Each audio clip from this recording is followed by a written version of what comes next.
So in this video today, I'm going to share with you how you can use these customer success stories to build relevant case studies to actually insert into your sales process, to actually demonstrate value, and at the end of the day, win more clients from way less effort. So my background is I used to sell high value SaaS for a startup here in Australia. Our ticket price was somewhere in the range of $45,000 a month on 5-year deals, with an implementation cost somewhere between $400,000 to $800,000. So this was a significant contract. Now, when I first started in this business, we probably had 3 clients, 0 marketing, 0 case studies, and we were basically going out into the market and trying to generate interest and conversation and win sales from a standing start, from 0 momentum at the end of the day. And what we thought was, hey, if we just get 1 or 2 case studies, it's really going to open up our sales process. But it didn't. And I've learned over my journey is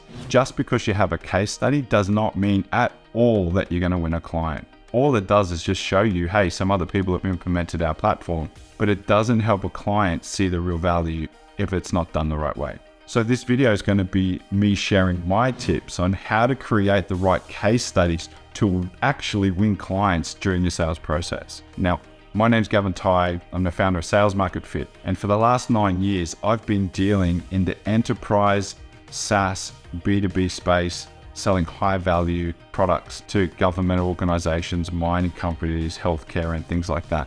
Now, I've learned over the last 9 years is 95% of B2B SaaS businesses are missing a sales strategy. And we were missing it when I first started, but I was able to create one that can be shared across SaaS businesses based on immutable first sales principles. So if you're having problems with sales, I can almost guarantee that you don't have a sales strategy in place, or you don't have an effective sales strategy in place that applies to your market and your specific business. So if this is you, I've got a calendar link down below in the description.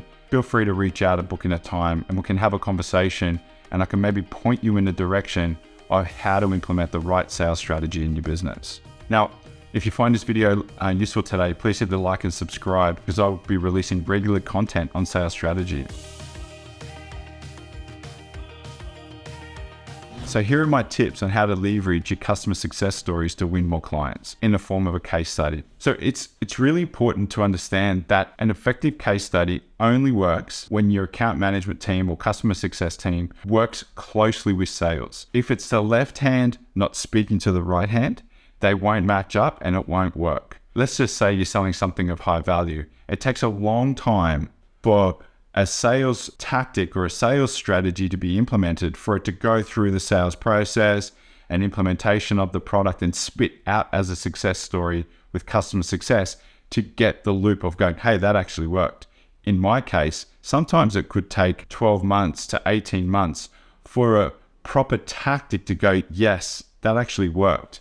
You want to make sure you have the right tactics from the outset, but it only works if those 2 departments talk together and share information and understand the right strategy. Your business isn't doing that. The first stage is getting them talking together, getting them aligned on the right sales strategy, because the same strategy applies for sales as it does to account growth. Now, secondly, you first must understand the real value your product provides. Every SaaS product affects a business process and either improves revenue, reduce costs, or reduce risk. Sometimes value changes because value is in the eye of your client. It's in the eye of the beholder. One client from another may implement you for 2 very, very different reasons. One may want to reduce operational costs. One may want to reduce risk in their business. So it's important to understand why they're going to implement your product in their business and what value they will really receive. Now, this is really important because if you're a B2B SaaS platform, you would have hundreds of value propositions. I've been in businesses before where they spend so much money on marketing organizations or advisors to try to come up with one value proposition that will transcend all industries and their platform, and everyone will go, aha, clearly transcends, or that one sentence clearly communicates our value proposition. It's impossible because the value proposition must relate to the specific problems in our target organizations. And just like people, every organization has a different heartbeat and has different problems, has different objectives. So we must align our value proposition to align with that. But in saying that, you will be able to see a top 2 or 3 value propositions that are relevant across a geography or a market or a buying role. Once we understand those value propositions that are bubbling up as hot topics or key drivers or key problems in the industry, it's really important that we start crafting a case study that shows how we solve those issues. That's why it's really important for sales to communicate with customer success or account management. Hey, I'm talking to an executive buyer in the health industry, and they are at the moment have a real problem with staff retention or attracting the right nursing or managing patient data because it's too time consuming or takes a lot of effort, manual effort, or a lot of administration to administer the current process. Drivers are in the industry that we're seeing in the sales team, going to the customer success team and saying, hey, that's the issue.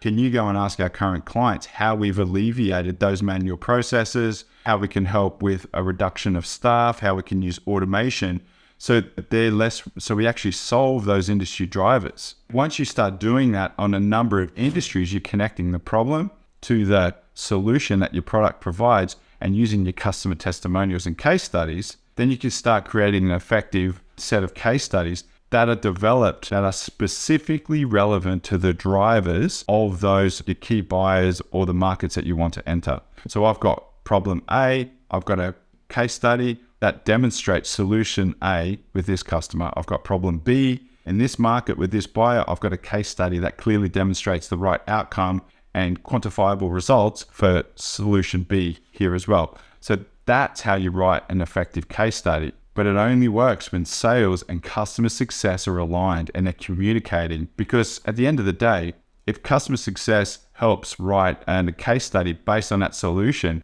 then sales implements it and it doesn't get the right outcome and it doesn't help that client with that problem buy the platform, the case is not written the right way and it needs to be iterated. This is how we write effective case studies.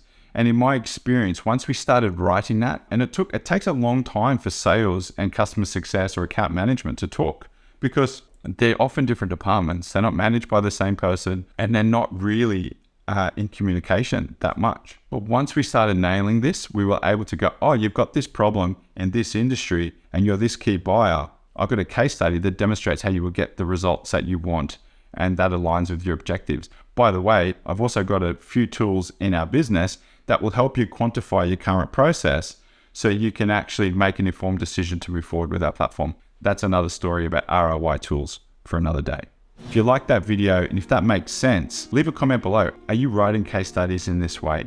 And are they effective, or are you writing it a different way that maybe need to be amended? That's all for today's video. Thanks for watching. Please like and subscribe if you found this valuable. Speak to you next time.